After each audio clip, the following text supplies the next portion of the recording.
Thank you everyone for coming. I see a lot of familiar faces, but I see some unfamiliar ones. So that's very exciting to have new people join us. My name is Francesca Cerruti Harris. I'm the executive director here at the Independent Association of Framingham State Alumni. And we are recording this morning. You might have heard. We ran out to the other room to make sure we are recording this event today. And Suzanne is willing to share this with folks who couldn't make it, or if you want to replay. If you want to ask questions, you can ask during the talk, or if you would like to put it in the chat, I'm happy to voice anything. And if you don't have your name in your window, if you could put it in the chat, that would be great. So we can have a record of everyone who attended today. And also, if you would care to any organization that you're affiliated with, we would appreciate that. So I'm going to actually turn it over to Debbie Cleveland, who organizes our Coffee and Conversation series. Thank you, Francesca, and welcome everybody. New faces and very familiar faces out there. As chair of this series, I'd like to welcome you all to, this is our third Coffee and Conversation session for 22-23.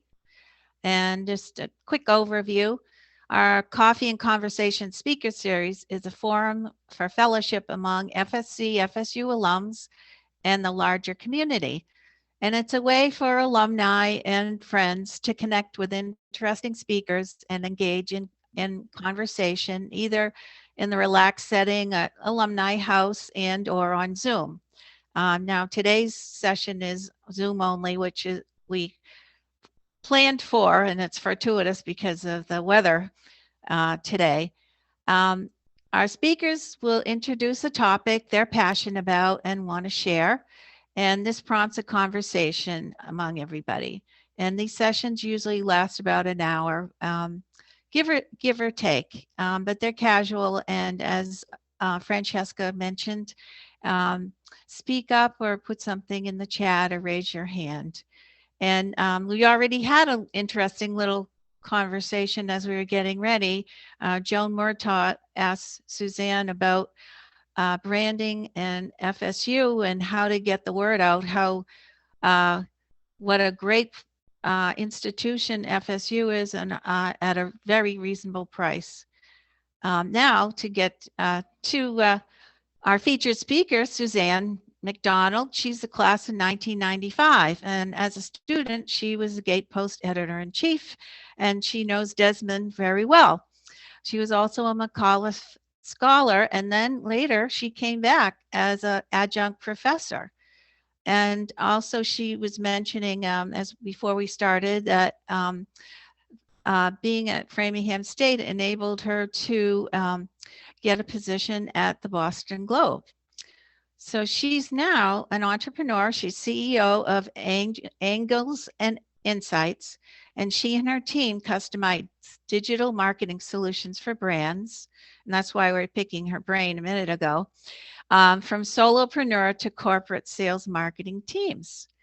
She also launched ROI in You, and this is a skills-packed interactive course for those digital marketing professionals that want to make more leaps. And she's shared that with a networking business community that she's been a part of, and Rose Montessori School in Rhode Island, where she's been living.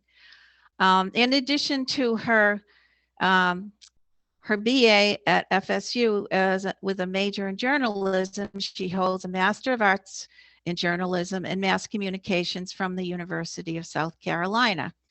And if you want to connect with her more, you can join her on LinkedIn. So now, please join in the conversation with Suzanne. She's going to share slides with you and tips on how to engage people in what you're passionate about, so that you can attract more volunteers, more students, more people who want to donate, attend your events, pay attention to what your messages are, and then take action. So again, feel free to ask questions or type. And now here's Suzanne to share her wisdom. Thank you, Debbie. Really appreciate it. Yeah, so I have some slides prepared, and hang on one second. I just hit the button twice by accident. Share. Oh, technical difficulties. There we go. Can you see my screen? Okay, good. Thank you. Yeah, thanks to everybody for coming out today. It's always great to give back to the Framingham State community. I had such a great experience there, and has served me so well for quite a while now. I'm sure everyone, we have a common theme here that's like, where did all this time go? I have no idea. But you know, like Debbie said, spent a lot of time at the Gatepost, basically lived at the Gatepost. And I was also a McAuliffe Scholar. I was also recipient of an Alumni Scholarship. And that's what really, Framingham just gave me so many opportunities, as I mentioned earlier, that it eventually got me into the Boston Globe. I'll get to that. But I threw in a picture from, this is from Writing for Online and Social Media. That's a class that I developed and taught for the English department. And that's our clients, who were a nonprofit in Connecticut that deals with adults with developmental disabilities. And we did a great social media campaign for them. They were thrilled. They came up as the students presented to them, and it was a super, super fun course. The other fun course that I developed was event planning and new media in the comm arts department. And that was super fun. I did, I have planned a lot of events through my networking group, Newport Interactive Marketing. So we focused on not just the logistics of the event, but how to actually get people to it. Because that's always a trick, right? And then, about 15 years after I graduated from Framingham, thereabouts, I got an opportunity to go to the Boston Globe, worked my way up through the newspaper chain. And this is a relatively recent photo that I just snapped when I was on the expressway. And everything changes. The whole industry has evolved. And about 15 years ago, I saw, I had heard my whole career like, oh, you got to get out of newspapers because it's never going to survive or whatever. But I always knew that the skills that I was getting at Framingham and in my internships and, all my work experience, that journalism would carry me far, even if I wasn't working for a print publication. And now I consider myself a brand journalist. So it has served me well. And feel free to jump in with any questions or thoughts. I always say when I'm presenting that I'm used to teaching college students. And now I say I have a 10-year-old, so I'm used to getting interrupted all the time. And so this is a screenshot of the networking group that I have run for 10 years. It's still a little bit on hiatus because of COVID. We kept going virtually through COVID for a little bit, and then everybody else jumped onto the webinar scene. So we were taking a little bit of a break, but it's been a really great opportunity to build my network. And at this point, I almost don't even need to host them anymore because all my client work comes in via referral. So, I did it to kind of break out in Rhode Island. I had been in Boston. I hadn't been in digital marketing. And now, it established me to the extent where I'm not 100% sure if I need to keep doing it anymore. And as Debbie said, I'm the co-founder of Ciro's Montessori School in Rhode Island, where my daughter went to school, and she's since aged out, but I'm still on the board there. So that's a little bit about me. And I'm curious, so maybe you want to toss in the chat, or, these are some of the keywords. Digital marketers, we love our keywords about, what we're going to talk about today. And I really have prepared this more as a conversation. I do have slides and some prepared comments, but I wanted to make sure that I'm able to calibrate, from I know nothing about digital marketing. I just really want to get people in the door, to I know a lot, and tell me what tricks and secrets you have or what tools are working now. So I'm going to go with the broader things, and then toward the end, save some specific tools that may be helpful for you. But if you just want to put in the chat what, of these things, any or all, that you want to focus on, that would be great. Okay. So, as always with anything, like the reason why we're here, there's challenges and there are opportunities. And just, some time, just a moment to reflect on, again, what you are hoping to get out of it. Time, distance, like COVID, people's workloads. If you're trying to engage people, like these are really the biggest challenges. But there are, especially with digital, in my opinion, there are some really great tools to overcome those.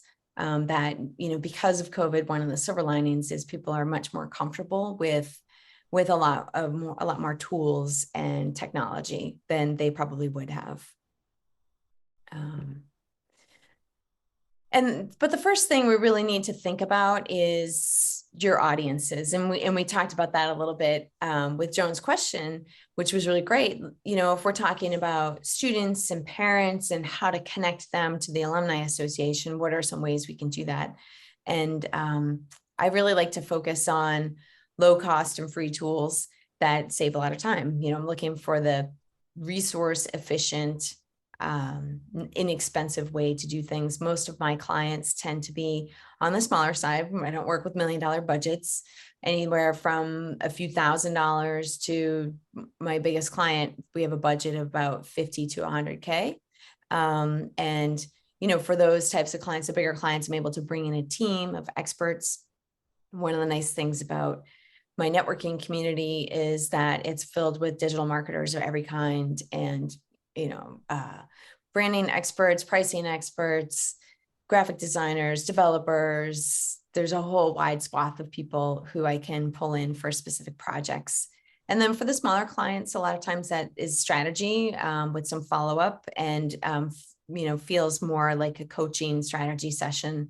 That's really fun to be able to do. I like to be able to work with brands that are making a positive impact in the world. So nonprofits obviously fall into that, but also, I work with a brand that does eco-conscious, high-end, but not like super high-end. I mean, it's still affordable, but like good quality hiking, skiing gear that, is keeping people safe. And in my opinion, I'd rather see someone spend a little bit more money on a high quality jacket and keep that jacket. I have the jacket that I bought in 1997. I still have. It's still very functional. I use it for yard work all the time. So the big things with the audiences, you want to think about internal, external, and then we're going to talk about what applies to everybody, right? And so the external would be just, an understanding who you want to be speaking to. And some big things that we want to think about with external audiences, and just thinking about digital marketing and marketing in general, is understanding which people are most important, and that could be influencers. I have a little slide about influencers later. And that's basically people who have a following, whether that's online or in person. Your personas, persona is like you come up with like this little character that would be, the active person in the Alumni Association, or the parent who wants to take a bigger role in in students' lives. How can they have an impact without maybe being directly involved with student activities? Is there a way to bring them into the Alumni Association to give them an opportunity to be involved in a way that's not too hands-on? How do you take that helicopter parent and give them a constructive venue to contribute? And then you want to think about which social media platforms they're on. Do they like email? Do they prefer texting? Understanding what people want. And of course, you're looking for the 80-20 rule on this. Like you're looking to kind of have what's going to meet most people's needs, as opposed to understand, targeting specific people. If you have the resources to target specific people, great. But for the most part, just having a general understanding of who you want to be speaking to is helpful. And I just threw in a couple of factual slides here just to kind of get a sense on these different tools that, for example, Instagram, right? People have their passions, they have their things that they're interested in. And so understanding what are some of the ways that we can engage with them and some of the tools. And obviously different channels work for different things. Instagram tends to be more of a recreational format of a channel, you know, maybe LinkedIn is better for your audience. And we can talk more specifically about specific tools. And this is just sort of the wealth of different channels are out there. And the focus on this, the takeaway on this is you don't have to do all of these. Once you understand who your people are and where they like to hang out, you kind of want to focus in on those channels. I would think, again, LinkedIn would be really good. You know, WhatsApp, YouTube could also be really good to be posting talks like this onto YouTube so that people can engage after the fact and sort of discover. There's a lot of discovery tools, and you kind of want to think about, and I'm going to skip over to a different slide that talks about, everybody talks about social media, but email actually usually typically converts better. And the theory, I usually ask my students about this, is like, why do you think that is? And email is more of a direct communication tool, whereas social media is more of a, like, well, maybe if you're following, you might see this, right? Email, at least somebody is at least reading the subject line and seeing that it's coming from you before they delete it from their inbox, for the most part. If it lands in their actual inbox that they see, which is a whole nother question. But you know, just to be keeping in mind, a lot of times there's so much hype about different tools in digital marketing. And yeah, that can be great. If you have $1 million budget, jump on TikTok, be there all day. But if your core audience really isn't using TikTok and you don't have the resources to be there, then don't worry about it. You know, that's one thing to keep in mind. And just some tips on, you know, things that you can do and you can say, and I'll share these slides out also. And Francesca can maybe send them out in an email so you can look at them later. But just different ways to engage with people and to be thinking about, how do you engage with people on social media? And then how does that vary in email, right? Email, people typically know you, they've done a double opt-in, they should recognize you. Whereas in social media, they may not know you at all. So it's more of a, you know, if you think about a funnel, right? The top of the funnel, sort of flip this chart, right? And the top of the funnel will be more social media. And then you narrow things down into email. And then maybe eventually you get to text messaging, in-person interaction, phone calls, things like that. Here are just a few ideas on what you should think about if you're having, you know, a brain freeze about posting and where to post and what you should be posting about. And, you know, in general, people are following brands looking for things that they are interested in. A big mistake is that brands will just be like, oh, and look what happened at the store today. It's like, well, you know, like that's great because it gives a little bit of sense of what's going on, but ultimately you have to focus on the what's in it for me. And we'll talk about that in a little more depth later. But to be thinking about, again, going back to your persona and the people who you're speaking to, your audiences, what do they really care about? So these are some good things to be keeping in mind.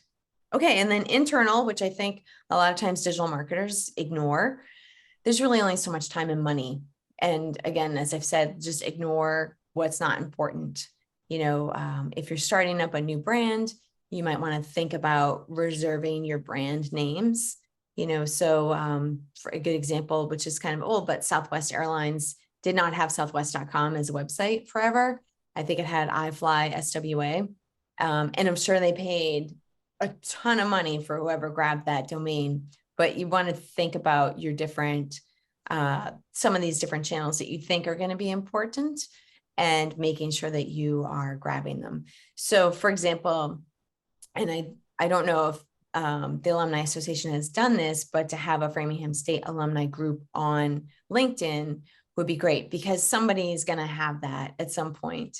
And making sure that you are either an active participant or that it exists as a venue would be really great. And we could talk more specifically about that too as we go.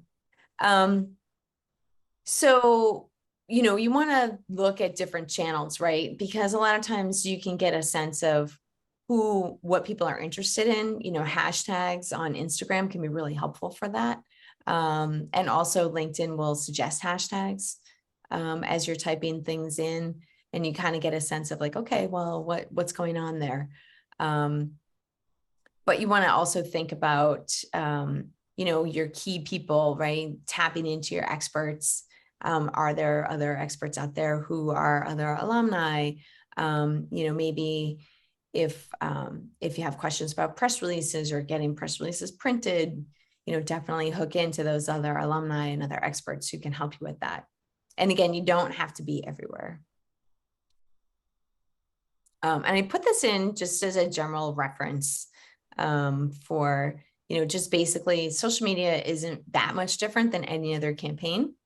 But if you're not familiar with campaigns, I just toss this in here so that if you wanted to dive in a little more deeply, you can get a better sense. It sort of sums up most of the things that I've talked about. Okay, the what's in it for me, the WIIFM, right? You always want to be thinking about why. So these are pictures from the Newport Interactive Marketing events that we used to do in person, 2019. And so one of the things that we used to do is have a business card buffet. So anybody who would come ever, if they left a business card, I would collect all those business cards at the end, and you wouldn't have to go to every event, but just to sort of show the breadth and the depth of the people who were coming to the events. And, I would message people like, hey, we're down to 1 or 2 business cards. You should come back and replenish your business cards. And it was a great moment to reach out to people to try to, get them back involved. And then also to be thinking about how you're addressing people, like what are the titles of the events, making sure you use your can be really effective. So that people automatically see, okay, this talk is for me. And in the NIM talks in particular, I would always gear them on 2 levels. There'd be the basic, like I know nothing about marketing, or like I have this, I'm just starting this brand and I want to just figure out a couple things about messaging.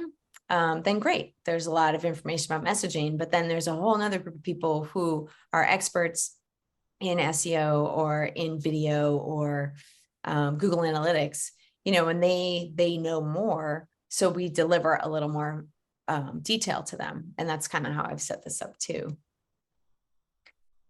And we talked about influencers just a little bit, but influencers don't have to be on Instagram, in fact, or YouTube, right? Influencers could be that person who calls people up and says, hey, are you going to come to this event? And people pick up the phone or text people. And a lot of times it's important to think about little mechanics. Like we talked about this yesterday on our prep call, and getting people to RSVP to an event, because once they say they're going, they're much more likely to go.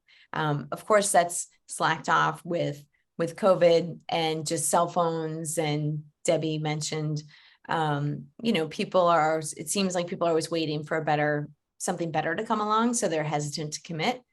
But the flip side of that is once they commit, they're more likely to come. The other thing I would say is don't hesitate to be following up with people. A lot of times, if you sign up for a webinar, I just signed up for a webinar that's about, kind of about kids stuff. And I got an email every day, at least like twice a day from these people. They were driving me crazy. But I mean, there's a happy medium, but every email was like, and on Friday, and on Friday, and on Friday. So it was imprinted in my brain, that repeat, as Joan was mentioning that her professor was hitting on. It's true. Like it still works. You're trying to make an impression on people in a way that gets them to show up. A lot of times a buddy system, like I would say, in a lot of my messaging for NIM events, I would say, who would benefit from this? Who in your network do you know could benefit from this talk? Could get them to come, bring them with you. And that messaging worked really well. There'd be all kinds of people who would come in and be like, oh, I'm new and I came because so-and-so invited me. And, it works really, really well. So I think for this group, influencers are going to be really important, kind of set it up as, well, let's go to the talk and then we'll go out to lunch after, you know, if people have that kind of time, and make it an opportunity to really get that networking piece, but also that bonding with the person who you don't ever get to see piece. And the other thing too is think about cross collaborating. So this is Providence Geeks, which is an organization that's been around for a long time, and they also have sunsetted a little bit because of COVID.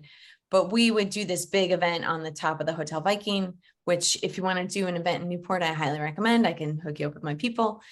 Super fun event where this was the one event that we did in the year. So we would meet 10 times a year, and 9 out of those 10 times would be a talk like this.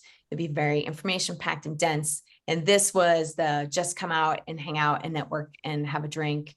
And we would partner up with Providence Geeks and the Newport Chamber of Commerce, you know, the hospitality industry. We would just try to get as many people onto the rooftop of the hotel as we possibly could. And inevitably we would get, you know, 100, 150 people to show up and network, and it would be super fun. So think about that, you know, and I know that the Alumni Association has been doing a lot with the non-independent Alumni Association to do that. But also, and we talked about this in the beginning too, you know, Desmond, before you came on, I was talking about your alumni nights and how the Gatepost has really done a really great job of connecting the different staffers and, you know, the opportunities association. Suzanne, you're going in and out again. Oh, okay. Interesting. Okay. Just Well, started. I think. Oh, all right. Interesting. The heat just came on. That's a weird coincidence. Okay. So think about the what's in it for me, you know, that applies internal and external, and give people opportunities to respond, right? So you want to ask questions, you want to get input. Polls can be really effective. So, you know, putting out a poll that says, you know, we're thinking about this venue or this venue or this time or this time. And it just gives people a reason to engage. I think a lot of brands make the mistake of being too dictatorial, you know, and you really want that input. You want people, because it does two things. It gives them an opportunity to feel connected, but it's also informing you of what people want. Surveys tend to fall flat, to be honest. But if you can put a poll out on social media, particularly if you have a group, whether that's Facebook or LinkedIn, those are some really great, effective channels to communicate with people in a specific audience. Reminding people, making things easy. I mentioned this yesterday on the prep call. If you're going to have an event, make sure you keep all the key points together. So, you know, if you write Tuesday, January 8th, 2012 at 3 p.m., that my calendar is going to pick that up. You know, it's 2023. I know that, but you know, 2023, pick that up. Don't put like the start time, the 9 to 10 a.m. and then put the date at the other end of the sentence. Keep it all together, because when on my phone, when I click that link, it's going to automatically populate in my phone, and I'm much more likely to do that than go back and forth and mess up the time and whatever. So try to make things as easy as possible for people. And there are some really great tools out there that can help people. If you want to have one-on-one conversations, there's calendar booking tools. Calendly is one. You can book me. They're free. You can put those you can put a link to them in your email signature. If you want to develop a custom link, like I have one that's tinyurl.com/Suzanne calendar. So if you see that link, and typically you won't, typically I'll have it like book a time with me and there's like a little link there. But there's ways to make it easy, so it's super clear to people what they need to do. You know, rather than emailing back and forth about, well, I'm free between this time and this time on this day and this day. It's just so much easier to use those booking tools. And it saves people from going back to that email. Now I have to look at my calendar. One thing I'll say is that Calendly, I think, has an advantage because it will, if you send me a Calendly link, it looks at my Google Calendar. And I'm not sure if that's because I also use it, but it'll bring up my Google Calendar and it'll show me like what times I have free that you have free. So something to think about, those booking tools. Another thing with tools is this is a screenshot from a customer relationship management system that's free. And there are some free ones out there. And MailChimp, for example, which is traditionally an email service, has done a lot to expand into this realm.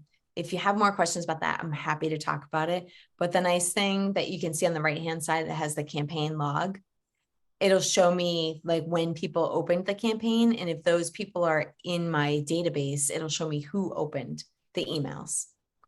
So I can see whether or not it went to, I'm more likely to see whether or not it went to people's spam, or if they didn't open it at all, or, should I then follow up with those people in a different way to say, hey, I just wanted to let you know that this event is coming up, or, there's something you should know about. And I saw that you didn't open the email, but I just wanted to make sure. So again, this comes down to bandwidth, right? If you're talking about a small committee of people that you really want them to be there and you know that they haven't opened the email, then maybe follow-up phone call. But to a larger campaign, that's an 80-20 rule. Or you reach out to an influencer and you say, hey, can you follow up with this person? And they may be more responsive that way. Can I ask a question just while you're talking about email? Yeah. We do use MailChimp and I'm Uh-huh. fairly happy with it. Yep. I know other people prefer Constant Contact. So we have tried different ways to get people to RSVP. Yeah. To make it easy. I'm Yeah. so with you that it has to be easy. Yeah. So we, like for this event, we did a survey in MailChimp so then it would relate back, but we also posted it on social media. And so if people came in to RSVP through social media and they weren't in our MailChimp, they came in as unknown contact. Oh, yeah. Right. So now we Eventbrite. have to go back and Yep. individually email those people. I'm Yeah. sorry if I'm getting too technical for folks, but I know in the past, we've used Eventbrite, Yep. which connects to MailChimp. Yes. But we found the Eventbrite platform was too difficult for people to sign up with. Okay. So there's different ways you can customize Eventbrite. The other good thing about Eventbrite is that it's its own like event search engine. The other thing you might want to think about is Facebook and LinkedIn both have events features. So that might be another avenue or two other avenues to explore and whether or not that's easy for people. Yeah, so I would, if you're posting on Facebook, I would definitely set up a Facebook event. And the same with LinkedIn. It can get a little tricky in terms of getting the tricky thing is that you want to make sure that you don't have people spamming your Zoom, which I have had happen.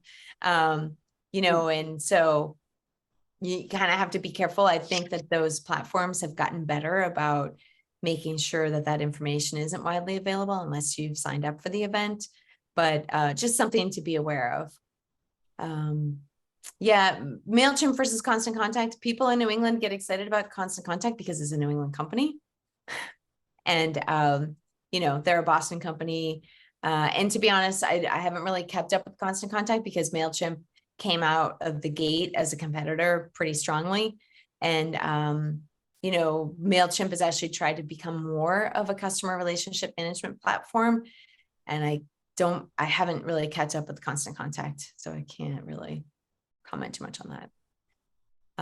Were there other questions about that type of stuff, the RSVPs and things like that?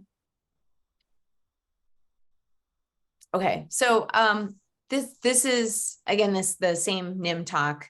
Think about, we're talking about tools and tactics. Think about multimedia, right? Like making sure almost all social media channels want you to have some type of image or graphic to the point where now they will like create a little background for you so that it looks more engaging. Facebook does that automatically if you want. And, you know, we created this little template that, you know, we would have these, what we call tip cards. And so that we would have our speaker talk, like give a preview of the type of information that you're going to get. So what this is a post on the right-hand side on LinkedIn that, you know, in 4 days, we got a lot of views, you know, and then, so LinkedIn on the left-hand side has given us our metrics. You know, there's been some comments, there's been quite a few views, there's been some emoji action there. So just to think about different ways for people to engage, but multimedia is a key piece of it, but also go back and look and see like who's looked at what, you know, particularly email subject lines are important. We have a client that just recently we were doing some in-store versus online promotions, and they don't have their email list segmented because they do e-commerce, but then they're also in Newport as a storefront. And we need to segment those out because we saw some people dropping off because they're in Wisconsin, you know, and I could see that in the MailChimp that like, well, of course they're not interested in in-store promotions. So now we need to go through and segment those lists. And, you know, so we're doing some cleanup on their email list, but just thinking about that. Also in your email databases, you want to make sure that you're segmenting those. You know, so I saw that we have an alum who's involved with the CAPE. So we want to make sure that those CAPE emails, if they're CAPE specific events, like, I mean, it is good because I do spend time on the Cape as well. My mom and my sister live there. So is there a Framingham State event that I would want to go to that's on the Cape? But in general, you don't want to send out an email that only features what's happening on the Cape to the entire database, which, you know, kind of makes sense, right? All right, so so we got to basically like six key takeaways here. Knowing your audience, knowing your strengths and limitations, right? Use the tools, go back and evaluate, take that time to ask the questions, get input, to test, and don't be afraid. You know, the nice thing about digital marketing is it's kind of a scientific method where, you know, there's an art to it, there's the creative side, but then the scientific method comes in that we do have the data that we can look at to see what worked and what didn't. And then just in terms of people, they're very busy. The pandemic has really created a huge shift in people's mental space. I think that society has shifted significantly in terms of what civic organizations and responsibility and legacy and contributing has all shifted significantly. So there are definite challenges, I think, to what everyone is doing, especially in the nonprofit world. But, you know, to use the technology to make it easy is really important, but not to try to get too hung up in the technology. There's way too many tools. So it always helps, again, go back to your influencers, the people who you know who have expertise in this area, and just ask a question. And I'm happy to connect you with my network of experts if I can't answer the question myself. And then leadership is really important because there's so many times when I just see that, you know, you just need somebody to make a decision in essence. And that's where the leadership comes in. And in digital marketing, mistakes are easily made. But, you know, unless you are making some huge mistake, right, that you see politicians making all the time and big brands making all the time, chances are the mistakes you're going to make is like, oh, that subject line wasn't very good, you know, and you know that because you didn't get the response that you wanted. But make a decision, you got to act, you got to do things. I definitely skew in my agency on the deliverables. You know, like we're not going to sit around and think about the 15 different ways, you know, take a whole day my brother works for a digital agency in Germany, and it's one of the he actually works for a traditional ad agency and he runs their digital unit. And he sent me a message, this is a couple of years ago. He's like, so we spent 6 man hours or 6 like human hours discussing whether or not to include a YouTube link in this channel, or whether or not to include the website link in the YouTube channel. And I was like, what? And he's like, I know. You know, so I definitely skew on the like, okay, we need to make decisions here. We need to go with best practices, and just, you know, mistakes will be made. And, again, as long as those mistakes are like this email subject line would have been better. It's better to send the email with a not great subject line than to not send the email at all or send it late. So a few takeaways there.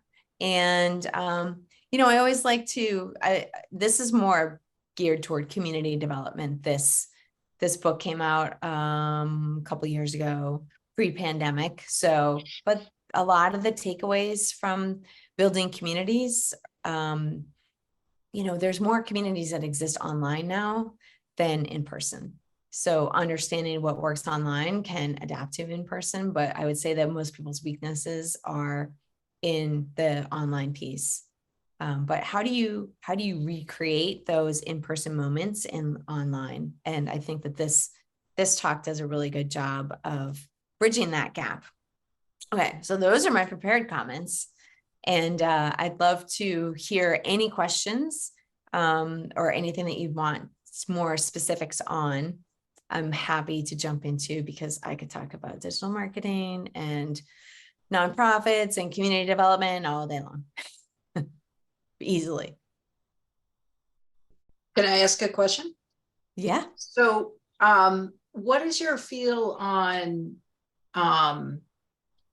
if you're you're having an event, how many different ways should you post on social media? So I'm thinking of like, you know, Geico that has, you know, all these different ways that they reach out to you. Is it the caveman? Is it the gecko? Is it, you know? Yeah. Okay. Good So question. do you, if you're going to send out about an event, say you're going to send it out 5 times, how should they all be the same? Should they vary slightly, or should they vary a lot to reach different people? You know, I tend to skew on basic, and this is the same with websites, like website content.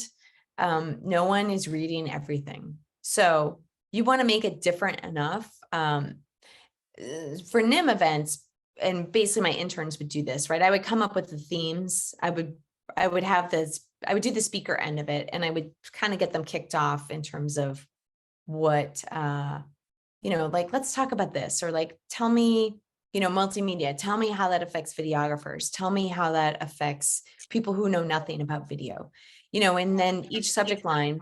So we typically have like 3 or 4 emails going out before an event, and each subject line would have that persona in mind and would speak to that persona in a way that's not like, hey, videographers, because we don't want to count people out. But I think if you have your different personas and the different points you want to make and what that means to them, that is going to, you know, in that email process, you want to pluck the string that applies to those people. And so taking a different tack. But as far as like branding and images and graphics and all that kind of stuff, that stays consistent. You know, obviously the title stays the same, but how do you draw people in? Right. That's where the variations come in. so you're like, just vary really the subject line? The subject line and like the first sentence, you know, because most of those emails need to say super short. They need to be really concise. So in essence, and then it's just the rest of your information is fairly boilerplate. Yeah. So, I mean, I would have some interns that would like sit and write this huge paragraph. You know, it's like, I'm glad you did all that pre-writing, because now we need to distill this down. You know, it just, people have just extremely short attention spans. And they're basically either going to be really interested or they're really not. And so just hitting on those little points where we can, you know, tweak their interest. Suzanne, have you noticed any difference, like in using different fonts, or is there one font or size is better, and also colors people respond to? Yeah, just go with readability. Basically, you know, you kind of want to go bold but readable. And so, yeah, one of my things that really drives me crazy is people will put, particularly on my phone. Now, I didn't put a slide in, but I mean, phone usage is insane, right? Like I would say that unless I'm sitting there doing a work project, if I'm reading emails and things like that, I'm looking at that on my phone. So just keep in mind that my eyesight's not the best and I'm avoiding glasses. Think about those people and you got everybody else covered. You know, where there's a site that we're working on, we just did an audit and, you know, the font on the banner images on the website is not great because it's italicized and there's like a highlight around it and it's on top of a picture and there's not a lot of, you want contrast basically, right? So like white on black can be tough. There's a really great book that's kind of old now, but it's called Don't Make Me Think. And it's short and it's very concise. It's a great book. And that will tell you sort of from the dawn of the internet that this guy wrote this book. And it's a really great, you know, even just the title, Don't Make Me Think, right? Like make it as easy as possible for me to go through and get what I need.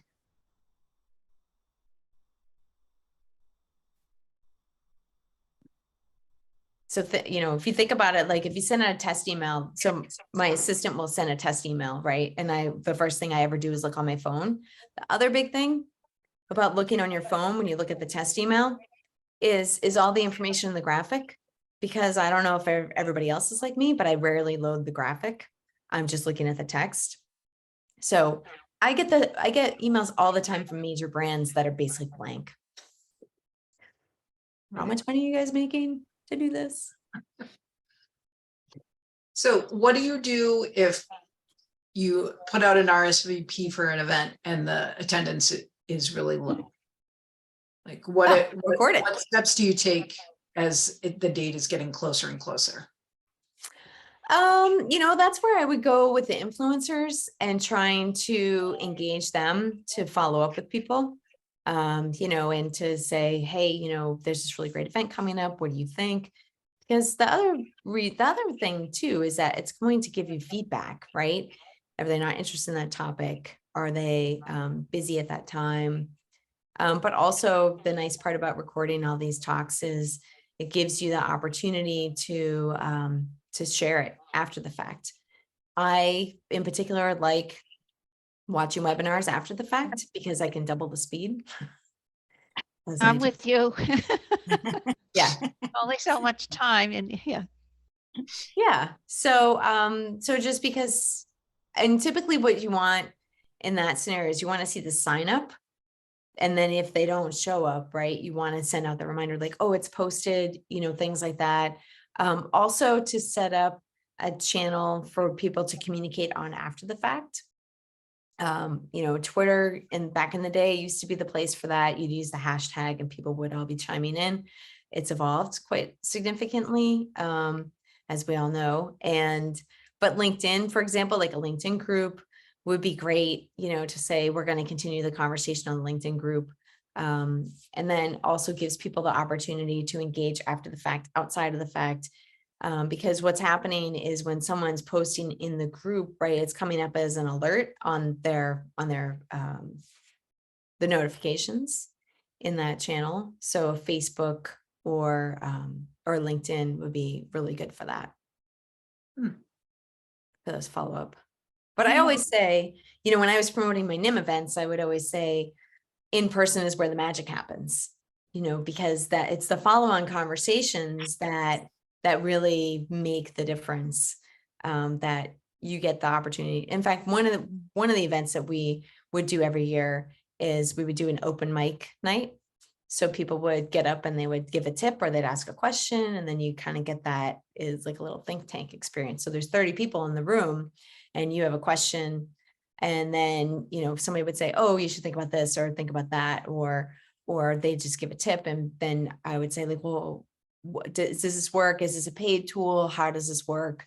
and pretty much somebody would be up there for would be like a little 5-minute conversation about that one thing, but it's that one thing that means a lot to you, that you would have to probably pay a lot of money for, and that you wouldn't have access to all those people with that certain expertise that would be relevant to you. I have an overarching question, Yeah. if I may. I would like to know how you can make connections across organizations. For instance, I'm very active at the Senior Center, and I happen to have been at IAFSA a couple times and run across some amazing students. Oh. And they have so much to contribute to us. And I feel like we have a perspective really of helping them find a passion and develop skills in that passion. And then they know where they're going in college. And then they have a sense of what happens afterwards. But it seems like there are very few tiny, narrow channels for getting these connections going. And I just like some advice there. Yeah. I mean, I would say bring it back to what's in it for me, right? So getting everyone to understand why they should take the time, right? Because if they're not doing something else if they're going to do that. So helping them understand what their priorities are, so language that says, if you're thinking about it, it helps position it in people's minds as, okay, it's not just this, right? We're not just talking about marketing. This is also an opportunity to network, right? To open up my world and to get more involved with the alumni community. Yeah, well, I see so much promise in these students. And, I've got 2 kids that have successfully launched. And I think the secret for them was having found a passion early on. And so when they went to college, they knew why they were there, what they were working on. And even though whether they stay in that, it's not like back in my day, if you went to college, you majored in something and you spent the rest of your life doing that. And nowadays it's more about developing the skills so that you can meander through whatever opportunities and paths open up to you, just like your background is a classic example. And I think kids feel like I have to say I'm going to be a doctor or a lawyer or a policeman or a whatever. And because the world is changing, it's really hard to pull that emphasis in.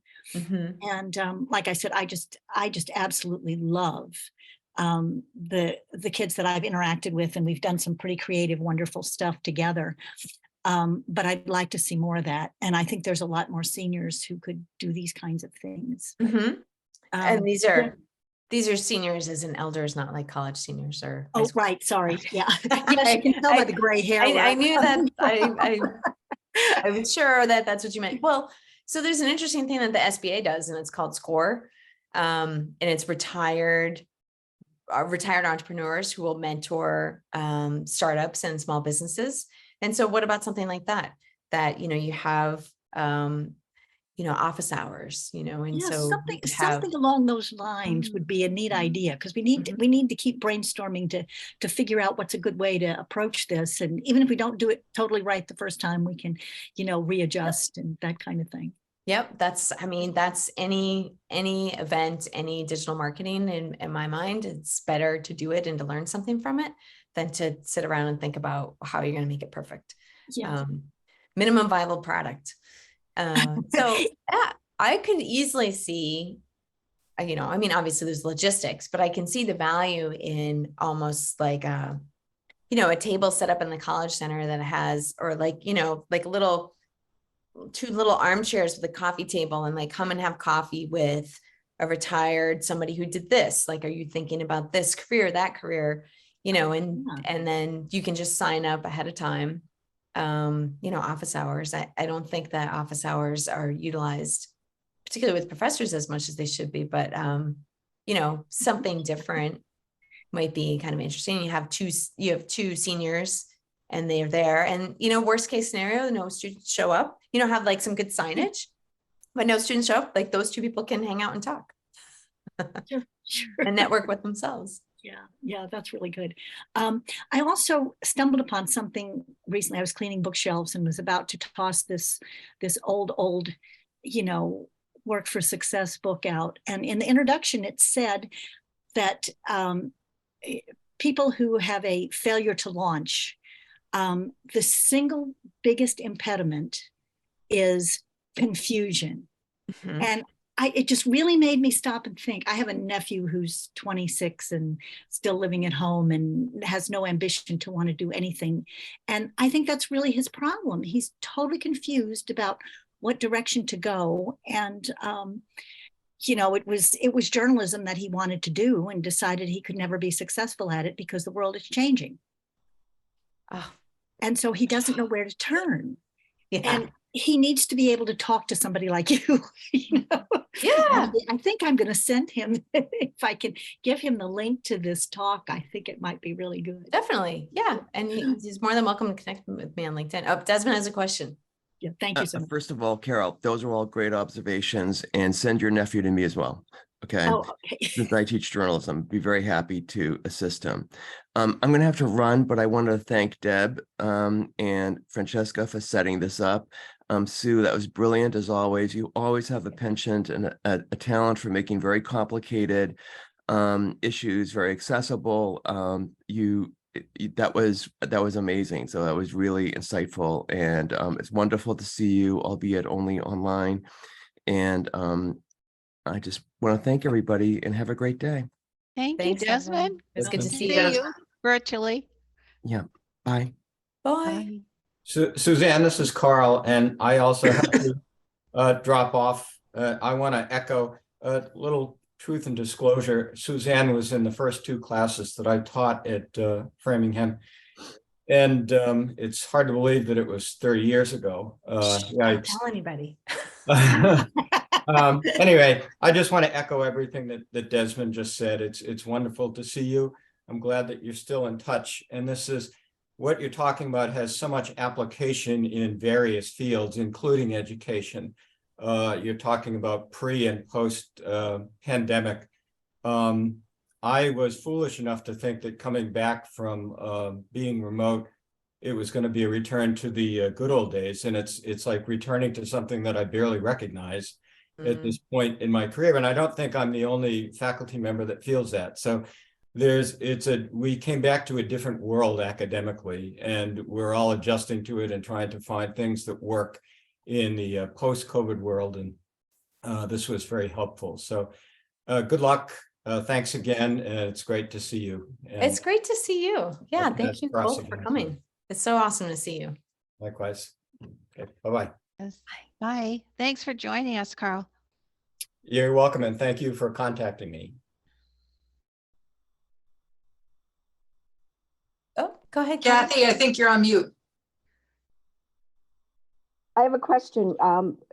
We have the trustees of the Amelia Davis Fund that's been in existence for 100 years, and we're changing the structure and some of the services provided by the fund. And one of the things is listening to you, I'm thinking that probably in order to roll this out, this change it should be multifaceted, perhaps. So you not only would use the website and email, but maybe video, and also on site. Invite people to come and actually see and discuss some of the things we're doing.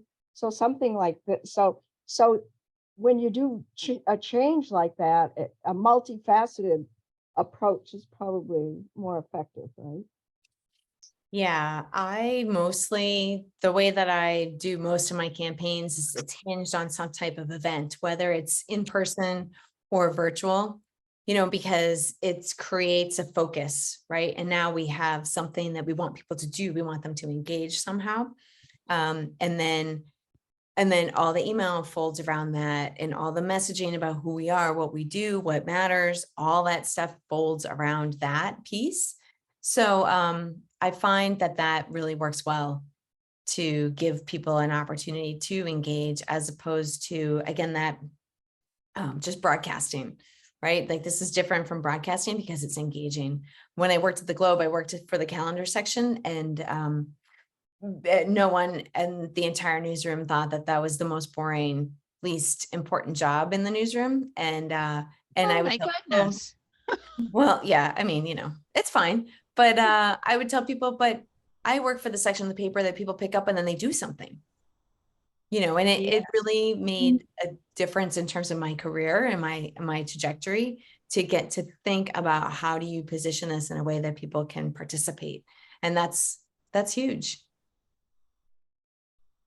So I want to be mindful of folks' time. We are at 11:04. I'm happy And- to hang out.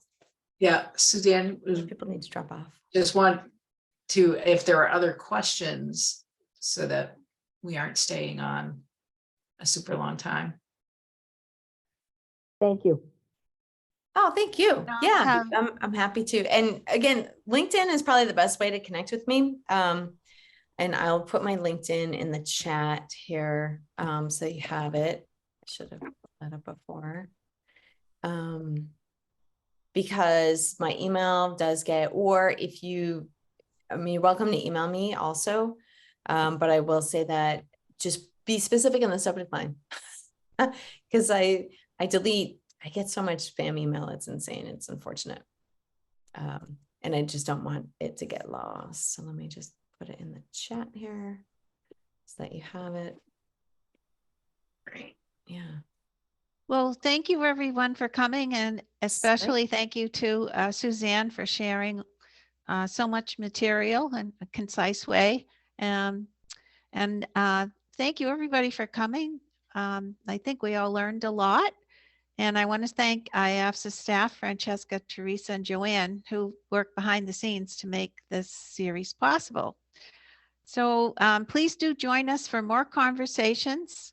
And we are continuing our series coming up fairly soon on February 7th with fascinating finds in the archives with our volunteer archivists, Michael Conway and Pat Berlandi, both class of 1970. And Francesca and her staff will be sharing details, and now she has a lot more tools and ideas. Share more about that on the website, alumnihouse.org, and Facebook and emails. Take care, everybody. Be safe. Thank you so Thanks much. again. Thanks for coming. Thanks again, Suzanne.